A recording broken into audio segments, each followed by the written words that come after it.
Welcome folks to a video of character biographies. In this video we shall go through the origin story of one of the characters that is in this Traveller campaign. The first character to be introduced in the role-playing session, and thus the first to be explained, is that of Yeland Jones. Yeland Jones was born on the planet Leorm, slightly further away from the Sun compared to Esal in the Esal system. Esal is much like Earth in many respects, except the advanced technology beyond our current capabilities, and the fact that instead of forests as the primary biome, jungles are more prevalent than actual forest. The planet is ruled by a world council that has separated on it on the next level the governments of each country. Unlike many other worlds, there are still loads of independent nations on the planet. Yeland Jones was not the first child in the Jones family. That goes to Mortimer, who is his brother, an older brother by a few years. They actually got along quite well in their youth, but they started to differ when they went up into advanced education, whereas Mortimer Jones decided to divert from the traditional family professions of entering into the imperial consulate, namely into diplomacy. He decided instead that he would try his luck learning about economy and space trading.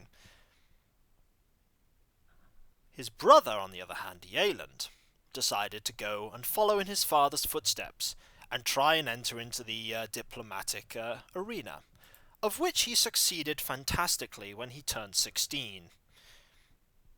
Or 18, sorry. Turned 18. My bad. At 18 he applied to join the imperial diplomatic profession and succeeded, quite spectacularly. There he learned how better to advocate in his first year, as well as all the general skills that a diplomat would learn. Very quickly he rised up through the ranks, even in that short time, enough to gain the attention of Cassin Talay, a quite older diplomat, but very caring and very understanding of the needs of his people, and more importantly for Yeland, willing to take the man under his wing and teach him the ways of the diplomatic profession. They became firm friends, and that friendship has endured throughout Yeland's career.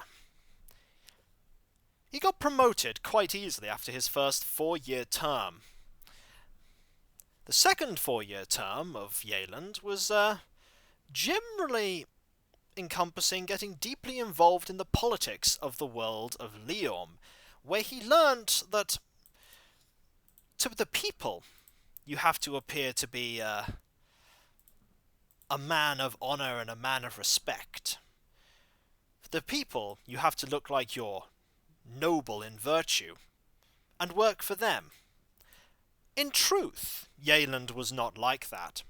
Yeland knew and believed that you were to have one face for the people and another face for yourself, and while he didn't believe many of the convictions that he conveyed to people, it earned him great favour, where his rival that grew in that era, Adonis Dalahar, believed that you should focus on keeping the planets running, potentially at the expense of the people, but for their own good. This disagreement slowly grew as the years went by, but unlike Yeland, Adonis did not have aspirations beyond the political circle, and their paths diverged at that point. In that second 4-year term, he once again rose through the ranks, learning better how to persuade people that his views were right.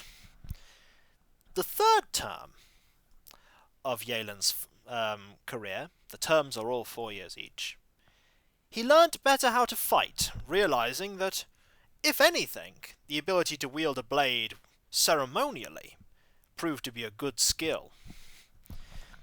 Surviving once again in the cut-and-thrust career of diplomacy, He was seen to be both fair and wise in his dealings as a diplomat, despite his personal opinions to the contrary, which enraged his brother, who at that point was not doing very well at all in his line of business.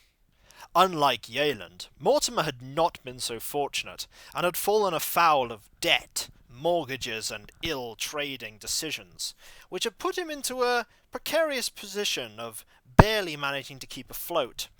This bitterness in Mortimer that his brother was doing so well, despite all of the hard work that Mortimer was putting in, all the graft, flying through space in dilapidated craft to make meager profits, while his brother swanned through with formalities and waves and handshakes and a smile of falsehood, embittered his brother to his younger sibling, thus starting a deep-seated hatred.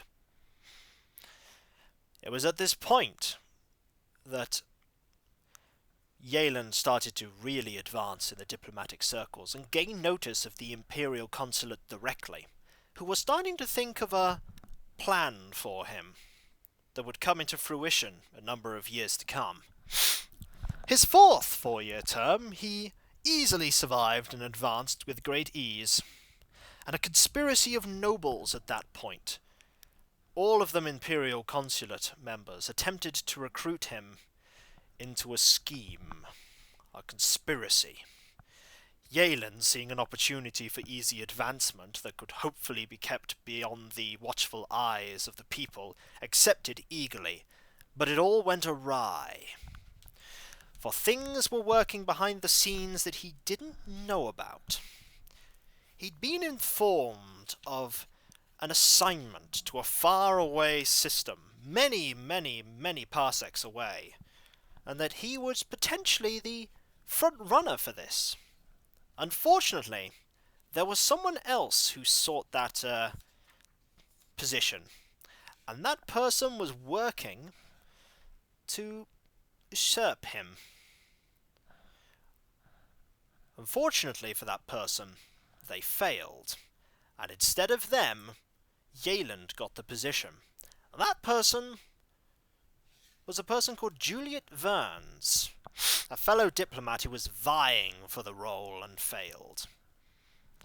Bitter at the failure, despite her best efforts, she decided instead to focus more directly on her diplomatic position in the Imperium and advance that way. This mission that Yeland accepted in his 5th term was a trip to spend time with the enigmatic and human-distrusting species, the Viradi. The Viradi, located in the southwest corner of the subsector, were unusual and mysterious, barely in contact with humanity, spreading slowly at a glacial pace compared to humans, on planets ill-suited to human life, terraformed completely to their unique needs. There had been an opportunity in a rare instance of diplomatic favour for one diplomat to spend a period of time amongst the Viradi on their colony planet close to Imperial space, Gasoan. To do this, he had to learn Viradi, which was taught to him by an unsuspecting person. An insurance salesman working on Zemos under Imperial rule was assigned to teach Yeland Viradi. That person was Michael Moulton, who we'll be talking about later. To be transported to Gasoan is a long and arduous journey, even with jump drives. And it was a certain ship, a navy vessel, armed just in case of attack, as Gasoan is close to Karak space, that escorted him as a passenger. That ship was the one that a certain navy officer by the name of Edwin Mann was situated on. And over the journey, the officer and the diplomat became friends. On Gasoan, Yeland learned many things about the culture of the Viradi that he prefers to keep to himself, as well as becoming quite fluent in their language. But on his way back, 4 years later, after learning many things about the enigmatic and secretive race, he found that his position had been closed. The job that he had had for 5 4-year terms mysteriously no longer existed. Yeland suspected sabotage. Suspected that his time spent with the Viradi meant that they perhaps didn't trust him, that they thought he was an insider to the Viradi schemes and goals. It is no secret that some Viradi have psionic powers and are able to read and possibly control minds, and some may have thought that Yeland Jones was now a sleeper agent for the Viradi. Now without a position, and without a job, but with a small pension, Yeland knew that to keep his position and his way of life as it was, 10,000 credits a month was not going to be sufficient. No. Something had to come up to help turn his fortune round. Something had to come up. Yeland Jones, at the age of 38, is a tall, thin man with sunken eyes and grey-looking eye sockets, with a general, slightly gaunt look to his face. He has black hair slicked over with gel, and a 1-inch thick streak of grey running through it. He tends to wear pristinely ironed suits, the colour of the suit purely dependent on which one he decided to wear that day. His personality is dry. He cuts straight to the point, somewhat assured of his own superiority from his immaculate career in the diplomatic circles of the Imperial Consulate. He has a tendency to look down on people that he sees as beneath him, and considering his attitude, there are a few he considers beneath him. This concludes Yeland Jones's biography. At the age of 38, he is ready to step forward into the Traveller universe. When we come back, we shall go into the biography of the next character. I'll catch you then. See you later. Later.